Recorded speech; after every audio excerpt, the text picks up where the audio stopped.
साथीहरु नमस्ते। शाखा अधिकृत तृतीय पत्रको खण्ड C मा रहेको विकास प्रक्रियामा राज्य र राज्य बाहेकका क्षेत्रहरूको भूमिका भन्ने शीर्षक लिएर आजको क्लासमा म उपस्थित भएको छु। यहाँहरुलाई म विकास भनेको के हो छोटोमा म यो राख्ने छु। यहाँभन्दा अगाडिका क्लासहरुमा पनि विकासको बारेमा त हामीले कुरा गरिसकेका छौं, किनभने मानव विकास र दिगो विकासको बारेमा अनि पूर्वाधार विकासको बारेमा हामीले हेरिसकेका छौं। त्यसपछि राज्य भनेको सरकार हो, यो टपिकको सन्दर्भमा हामी त्यसरी बुझ्छौं। र राज्य बाहेकका क्षेत्र भनेको के हो त्यो कुरा पनि हेर्छौं।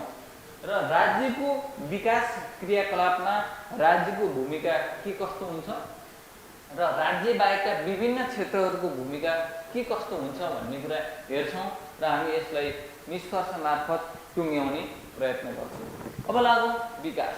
विकास भनेको growth plus change plus efficiency हो भनेर मैले यसभन्दा अगाडिको क्लासमा पनि राखिसकेको विषय हो।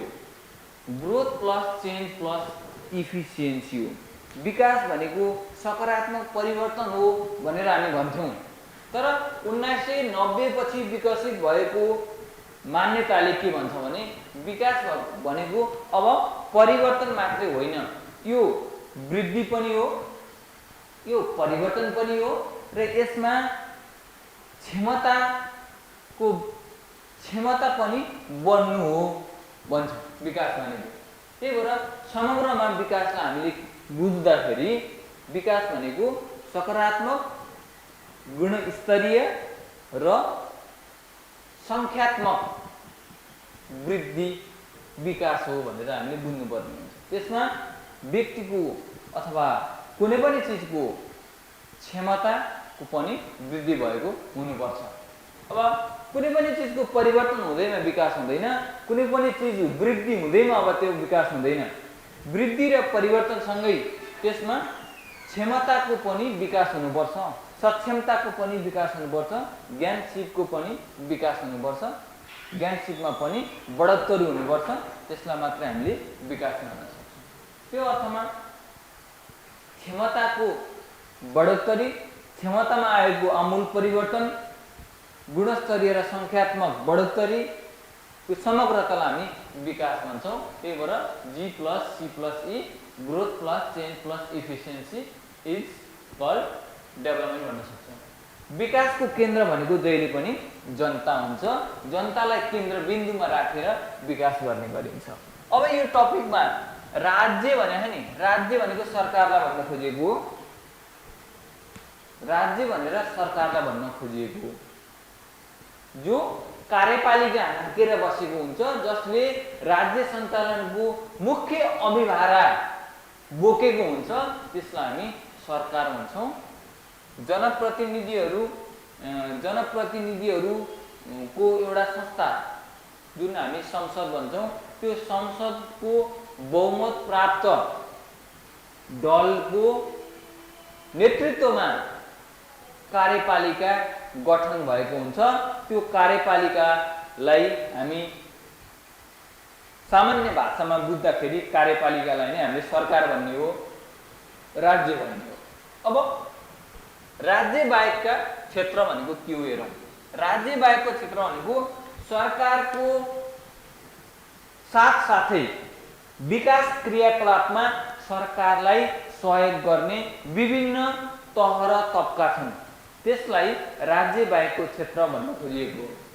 यहाँनिर एउटा निजी क्षेत्र छ, प्राइभेट सेक्टर भन्छौं हामी। यो निजी क्षेत्र पनि राज्य बाहेकको क्षेत्रभित्र पर्छ। अर्को स्थानीय तह, जो अहिले 753 स्थानीय तह छन्, यो पनि राज्य बाहेकको क्षेत्रमा हामीले राखेर हेर्छौं। अर्को सहकारी क्षेत्र रहेको छ, कोअपरेटिभ सेक्टरहरू हरेक शहरमा र ग्रामीण क्षेत्रहरूको कुना-कुनामा अहिले सहकारीहरू गठन भएर काम गरिरहेको अवस्था छ। त्यस अर्थमा यसलाई पनि राज्य बाहेकको क्षेत्रको रूपमा हामी राखेर हेर्छौं। अर्को एनजीओजहरू छन्। यो एनजीओज भनेको चाहिँ गैर सरकारी संस्था हो। गैर सरकारी संस्थाहरू पनि छन्, अर्को सिभिल सोसाइटी नागरिक समाजहरू र डेभलपमेन्ट पार्टनर्स भनेर बाह्य विकास साझेदारलाई लिन खोजिएको हो। बाह्य विकास साझेदार भनेको हाम्रो जस्तो विकास उन्मुख अथवा विकासशील राष्ट्रहरूको आर्थिक गतिविधि बढाएर आर्थिक विकासमा टेवा पुर्याउने उद्देश्यले ऋण, अनुदान, सहयोग, सुविधा दिने विभिन्न बाह्य कन्ट्रिजहरू अथवा विभिन्न इन्टरनेसनल अर्गनाइजेसनहरू, इन्टरनेसनल रूपमा विदेशी मुलुक, विदेशी संस्था, दात्री निकाय, यिनीहरूलाई हामी डेभलपमेन्ट पार्टनरको रूपमा हेर्छौँ। यसलाई पनि हामीले राज्य बाहेकका क्षेत्रहरूमा राखेका छौँ। अब हामी सिरियल्ली हामी अघि बढ्छौँ। विकास प्रक्रियामा राज्य अर्थात् सरकारको भूमिका। यो आर्थिक विकासका संवाहकहरू भन्ने टपिक्समा तपाईहरूले आर्थिक मामिला भन्ने खण्डको आर्थिक विकासका संवाहकहरू भन्ने टपिकमा सार्वजनिक क्षेत्र, निजी क्षेत्र र सहकारी क्षेत्रको भूमिका, त्यो भित्र रहेको कमी कमजोरी, समस्या समाधानको उपायहरू पढिसक्नु भएको छ। त्यही टपिकसँग यो रिलेटेड भएको हुनाले मैले यहाँ भूमिका मात्रै सरसर्ती राख्छु। त्यसको समस्या समाधानको उपायहरूलाई म धेरै व्याख्या गर्दिनँ, त्यसको विशेषतातर्फ म धेरै अघि बढ्दिनँ, किनभने हाम्रो टपिक नै भूमिकामा केन्द्रित छ। इक्जाममा पनि यो भूमिकाको बारेमा सोधिरहेको देखिन्छ। विकास प्रक्रियामा राज्य अर्थात् सरकारको भूमिका जस्तो पहिलो काम त सरकारले संरक्षकको भूमिका निर्वाह गर्दछ।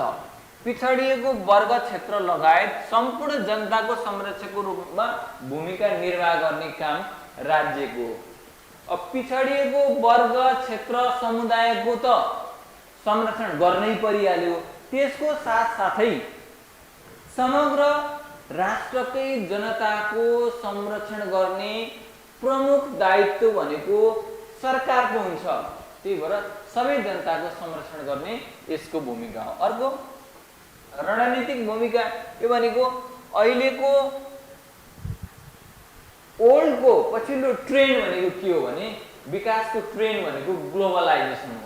ग्लोबलाइजेसन भनेको विश्वव्यापीकरण हो। विश्वव्यापीकरण, एउटा देशमा भएका गतिविधिहरू अर्को देशमा सजिलै थाहा पाउन सक्छन्, सजिलै त्यसको प्रचार प्रसार हुन सक्छ। सम्पर्क समन्वय छिटो छरितो ढङ्गबाट देशव्यापी मात्रै नभएर अन्तर्राष्ट्रिय जगतमा समेत यसलाई व्यापक बनाउन सकिने अहिलेको अवस्था छ। यसलाई हामी ग्लोबलाइजेसन, विश्वव्यापीकरण भन्छ। अर्को लिबरलाइजेसन भन्छ। लिबरलाइजेसन भनेको उदारीकरण हो। उदारीकरणले अर्थतन्त्रलाई गतिशील बनाउनको लागि private sector, foreign partners, development partners सबैको त्यसमा सहभागिता जुटाउनको लागि त्यो किसिमको अवधारणा, विकासको नयाँ अवधारणा विकास गरेको छ। त्यसलाई उदारीकरण भन्छ। उदारीकरणको मान्यता अनुसार अहिले विदेशी दात्री निकायहरू पनि स्वदेशमा अथवा हाम्रो जस्तो देशमा लगानी गर्न आइरहेको हुन्छ। हाम्रो देशको पनि कुनै सङ्घ संस्थाहरू अथवा हाम्रो राष्ट्रले नै अर्को देशहरूलाई चाहिँ सहयोग गरिरहेको हुन्छ। एक आपसमा निजी क्षेत्रले पनि काम गरिरहेको हुन्छ, विकासमा सहयोग पुर्याएको हुन्छ। यो किसिमको विकासको यो ट्रेन्ड हो लिबरलाइजेसन, उदारीकरण। यो 1980 पछि विकास भएको अवधारणा हो। अर्को प्राइभेटाइजेसन। प्राइभेटाइजेसन भनेको त निजीकरण भइहाल्यो। निजीकरण, यसले निजी क्षेत्रलाई अलिकति प्रश्रय दिएको पाइन्छ, निजीकरण। अर्को लोकलाइजेसन, स्थानीयकरण भन्छौँ। हरेक विकासको अन्तिम टार्गेटेड पोइन्ट भनेको लोकल लेभल हो। किनभने विकासको जतिसुकै योजना, रणनीतिहरू, नीतिहरू, कार्यक्रमहरू बने पनि त्यसको खास उपभोग गर्ने भनेको स्थानीय जनताले हो। त्यही भएर त्यसलाई लोकलाइज गर्नुपर्छ, स्थानीय स्रोत साधनकै उपभोगमा जोड दिनुपर्छ, स्थानीय स्रोत साधनकै परिचालनमा जोड दिनुपर्छ भन्ने अभिप्रायले लोकलाइजेसनको अवधारणा विकास भएको हो।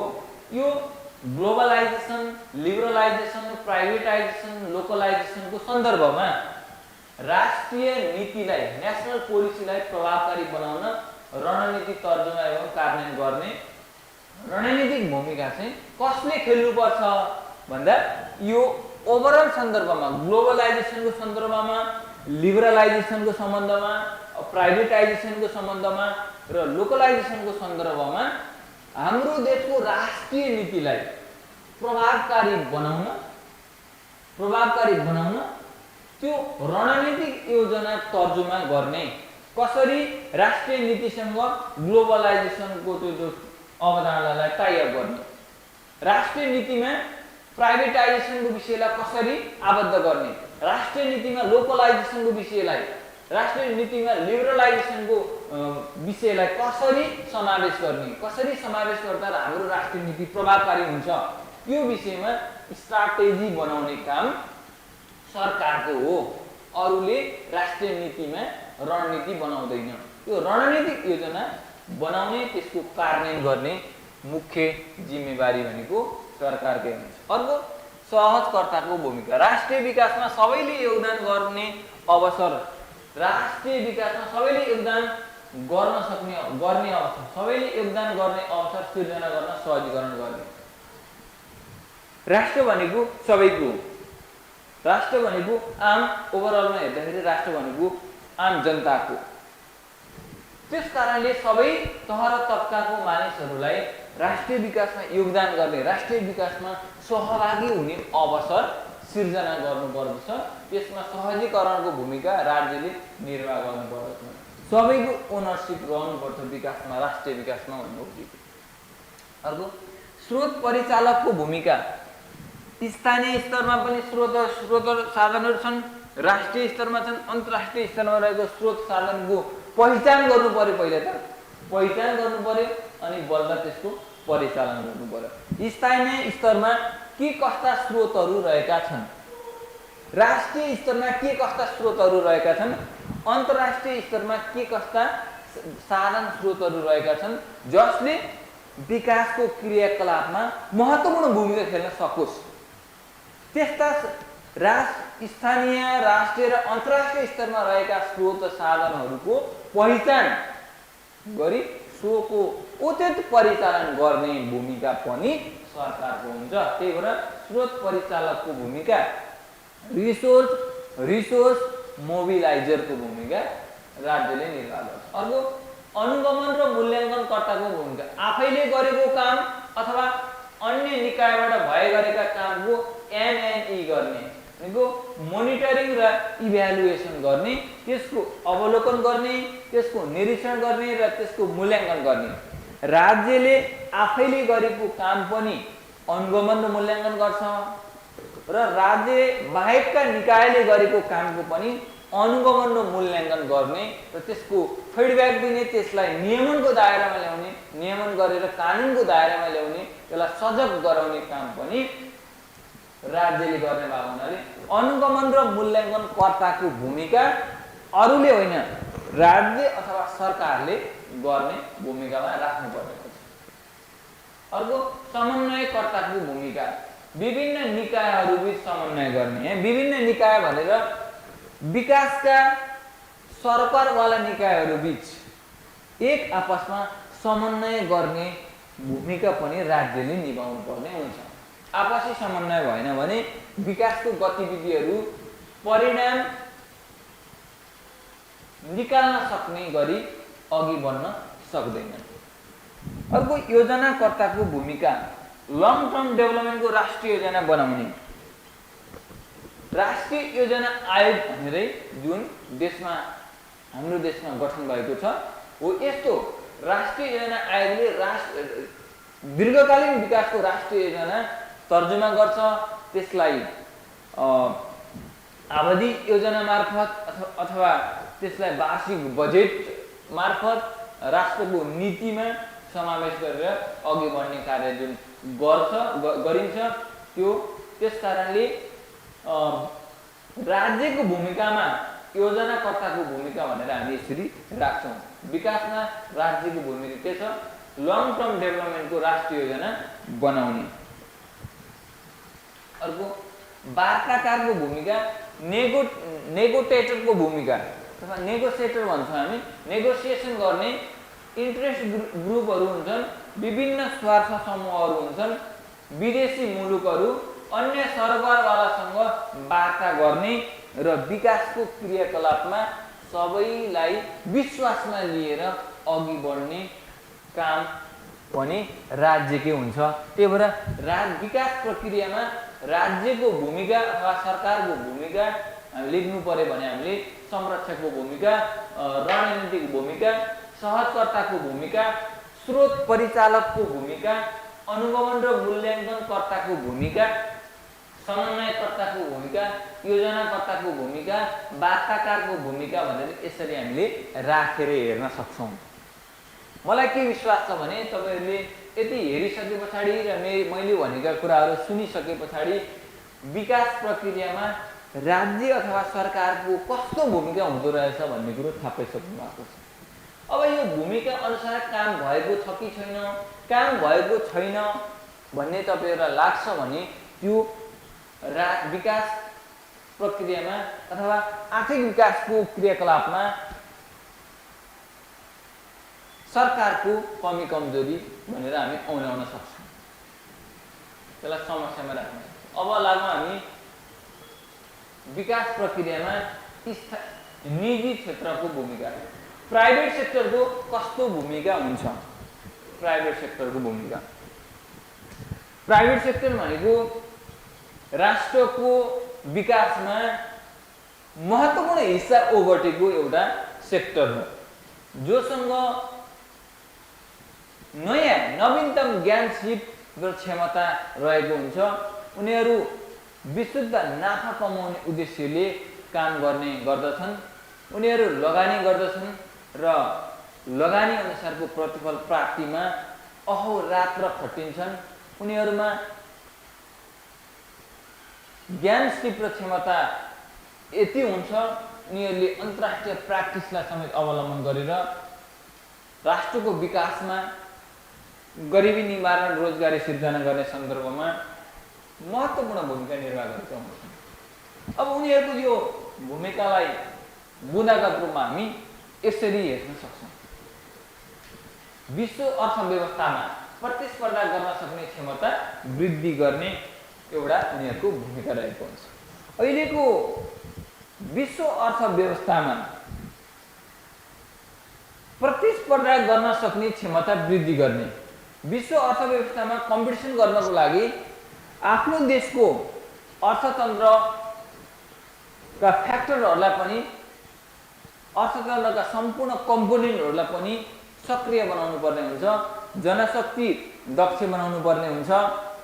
आफ्नो उत्पादनलाई गुणस्तरीय र ब्रान्डेड बनाउनु पर्ने हुन्छ। आफ्नो उत्पादनलाई विदेशमा चिनाउन सक्नुपर्छ। यस अर्थमा विश्व अर्थतन्त्रमा प्रतिस्पर्धा गर्न सक्ने क्षमता वृद्धि गर्ने भूमिका पनि अब निजी क्षेत्रको रहेको हुन्छ।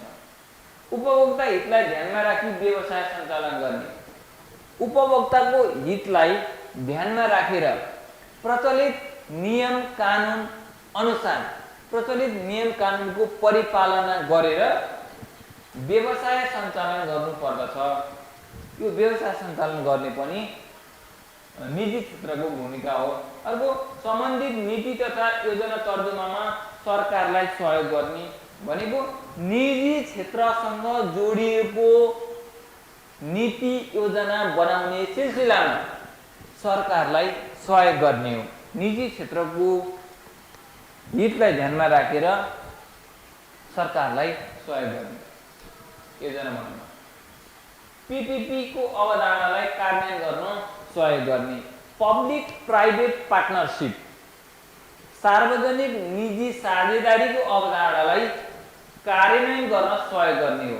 किनभने पीपीपी भनेको सार्वजनिक क्षेत्र र निजी क्षेत्र बीचको साझेदारीको विषय हो। साझेदारीमा विकासका क्रियाकलाप अगाडि बढाउने भन्ने यो विकासको नयाँ अवधारणा हो। यसलाई कार्यान्वयन गर्नको लागि निजी क्षेत्रले पनि सरकारलाई सहयोग गर्नुपर्ने हुन्छ, सरकारले पनि निजी क्षेत्रलाई सहयोग गर्नुपर्ने हुन्छ। त्यस अर्थमा पीपीपीको अवधारणालाई कार्यान्वयन गर्न सहयोग गर्ने। अब सरकारले गर्ने बजार अनुगमनमा सहयोग गर्ने, सरकारले नियमित रूपमा बजार अनुगमनको कार्य गर्नुपर्दछ र गर्ने गर्दछ, तर नेपालको कन्टेक्स्टमा नियमित नभएको हुन सक्छ। अलिकति मौसमी बजार अनुगमनको क्रियाकलाप भयो भन्ने पनि कमजोरीहरू गुनासोहरू त्यसमा रहेको पाइन्छ। तथापि सैद्धान्तिक रूपमा भन्ने हो भने सरकारले बजार अनुगमन नियमित रूपमा गर्ने गर्दछ अथवा गर्नुपर्दछ। त्यो बजार अनुगमनको कार्यमा निजी क्षेत्रले सहयोग गर्नुपर्दछ। बजार अनुगमनको कार्यलाई अनुगमनमा औँल्याइएका कमी कमजोरीहरूलाई निजी क्षेत्रले आत्मसात गर्नुपर्छ, त्यसलाई सुधार्ने वार्ता गर्नुपर्छ, सुधार्न प्रयत्न गर्नुपर्छ। अर्को दिगो विकासमा योगदान गर्ने, निजी क्षेत्रको महत्त्वपूर्ण अर्को भूमिका भनेको दिगो विकासमा योगदान गर्ने। दिगो विकासमा योगदान गर्ने भनेको विकासका क्रियाकलापहरू अथवा आयोजनाहरू सञ्चालन गर्दा वातावरणीय प्रभाव मूल्याङ्कन गराएर मात्रै सञ्चालन गर्नु पर्यो, वातावरण संरक्षणमा पनि ध्यान दिनु पर्यो, वन्यजन जोगाउनेतर्फ प्राकृतिक सम्पदाहरूको संरक्षणमा पनि विकासका क्रियाकलापहरू गर्दा ध्यान पुर्याएर विकास गर्नुपर्छ भन्न खोजिएको यो भूमिका पनि निजी क्षेत्रको। सामाजिक दायित्व निर्वाह गर्न सक्दो सहयोग गर्ने, निजी क्षेत्र नाफामुखी चरित्रको हुन्छ भन्ने कुरालाई मात्रै हेरेर हुँदैन, नाफामुखी त हुन्छ नै, नाफामुखी हुँदाहुँदै पनि निजी क्षेत्रले पनि सामाजिक दायित्व निर्वाह गर्छ। पिछडिएको वर्ग समुदाय अथवा विकासको पहुँच प्राप्त गर्न नसकेको क्षेत्रमा उसले सहयोग गर्छ, सामाजिक दायित्व निर्वाह गर्छ, सामाजिक मूल्य मान्यताहरूलाई उसले अङ्गीकार गरेर गरिब पिछडा वर्ग जो पहुँच प्राप्त गर्न सकेको छैन त्यस्ता सीमान्तकृत वर्गको हितको लागि उसले सहयोग गर्छ, जसले गरिबी निवारणमा र रोजगारी सिर्जनाको विषयमा पनि योगदान पुर्याउन सक्छ। त्यही भएर सामाजिक दायित्व निर्वाहमा सहयोग गर्छ। अब सामाजिक दायित्वको विषयलाई हामीले हेर्न सक्छौँ। सङ्कटको घडीमा यस्तो भूकम्प आउँदा, बाढी पहिरो आउँदा, विभिन्न किसिमका प्राकृतिक प्रकोपहरूले मानिसहरूलाई लपेटिरहेको सन्दर्भमा निजी क्षेत्रले आर्थिक सहयोग गरेर, निजी क्षेत्रले पूर्वाधार निर्माण गरिदिएर सामाजिक दायित्व निर्वाह गरिरहेको हुन्छ। अब प्राइभेट सेक्टरमा हेर्ने हो भनेदेखि निजी क्षेत्रको सन्दर्भमा हस्पिटलहरूमा पनि विपन्न वर्गको लागि भनेर निजी हस्पिटलहरूले, प्राइभेट हस्पिटलहरूले पनि केही पर्सेन्टेज 10% जति बेडहरू छुट्याएको हुन्छ र निजी गरिबहरूको लागि अथवा विपन्न वर्गको लागि निःशुल्क उपचारको समेत केही पर्सेन्टेज उनीहरूले व्यवस्था गरेको हुन्छ। यसरी सामाजिक दायित्व निर्वाह गर्न सक्दो भूमिका खेल्ने पनि निजी क्षेत्रको एउटा रोल हो। अर्को व्यापार घाटा कम गर्न निर्यात प्रवर्धन र आयात प्रतिस्थापनमा सहयोग गर्ने। व्यापार घाटा कम गर्नको लागि आफ्नो देशबाट अन्यत्र निर्यात गर्ने वस्तुहरू बढाउँदै लैजानु पर्यो, त्यसको लागि उत्पादन वृद्धि गर्नु पर्यो र विदेशबाट ल्याउने चिजहरू घटाउनु पर्यो अथवा आयातलाई घटाएर आयात प्रतिस्थापन गर्नु पर्यो। ल्याउने चिजहरू स्वदेशमै उत्पादन गर्यो भने त विदेशबाट ल्याउनु पर्दैन। त्यस अर्थमा आयात प्रतिस्थापन गर्ने र निर्यात चाहिँ बढाउँदै लैजाने, निर्यात प्रवर्धन गर्ने यो महत्त्वपूर्ण कार्यमा पनि निजी क्षेत्रले भूमिका निर्वाह गर्नुपर्छ। अर्को प्राथमिकतामा राखेको योजनामा लगानी गर्ने। राज्यले विकासको विभिन्न आयोजनाहरू निर्माण गर्ने सन्दर्भमा जुन कुरालाई प्राथमिकतामा राखेको छ, यसलाई प्रायोरिटीमा राखेको छ र यसलाई गौरवको योजना, राष्ट्रिय गौरवको योजना भनेको छ अथवा यो महत्त्वपूर्ण योजनाको रूपमा, विशेष योजनाको रूपमा सरकारले त्यसलाई प्रायोरिटाइज गरेको छ भने त्यस्ता योजनाहरूलाई समयमै सफल रूपमा त्यसलाई सम्पन्न गर्नको लागि निजी क्षेत्रले लगानी गर्नुपर्दछ। त्यो पनि निजी क्षेत्रको भूमिका। अर्को, राज्यलाई समयमै कर तिर्ने र कर असुलीमा सहयोग गर्ने काम पनि निजी क्षेत्रले गर्नुपर्ने हुन्छ। यो निजी क्षेत्रको भूमिका हो। अब लागौँ सहकारी क्षेत्रको भूमिका। सहकारी नामै सहकारी छ, सहकार्य गर्ने, मिलेर काम गर्ने भन्नु खोजिएको। सहकार्य गर्ने भनेको एक आपसमा मिलेर काम गर्ने, समान इन्ट्रेस्ट भएका मानिसहरूले समुदायमा एउटा समूह गठन गरेको हुन्छ। त्यो सँगसँगै मिलेर जाने भन्ने मान्यतामा उनीहरू प्रतिबद्ध भएर इच फर अल र अल फर इचको मान्यतामा अघि बढेको संस्था सहकारी हो। त्यो सहकारी क्षेत्रले ग्रामीण क्षेत्रमा विशेष गरी विभिन्न किसिमका स्थानीय स्रोत साधनहरूको परिचालन गरी गरिबी न्यूनीकरण र रोजगार प्रवर्धन गर्ने कार्यमा महत्त्वपूर्ण भूमिका खेलेको हुन्छ। विशेष त सहकारी क्षेत्रको भूमिकालाई छोटोमा म यहाँ राख्न चाहन्छु। धेरै कुरा त यसको आर्थिक विकासको सम्भाग भन्ने टपिकमा नै आइसकेको हुनुपर्छ। सहकारी क्षेत्रको भूमिका स्थानीय श्रम सिप पुँजीको परिचालन गर्ने हो। स्थानीय स्तरमा रहेको ज्ञान सिप क्षमता श्रम पुँजीको उचित परिचालन गर्ने। अर्को, गरिबी न्यूनीकरण अथवा गरिबी निवारणमा सहयोग गर्ने, आय आर्जन वृद्धिमा टेवा पुर्याउने, आर्थिक वृद्धि र राष्ट्रिय विकासमा योगदान गर्ने हो। आर्थिक वृद्धि र राष्ट्रिय विकासमा यसले योगदान गर्ने हो।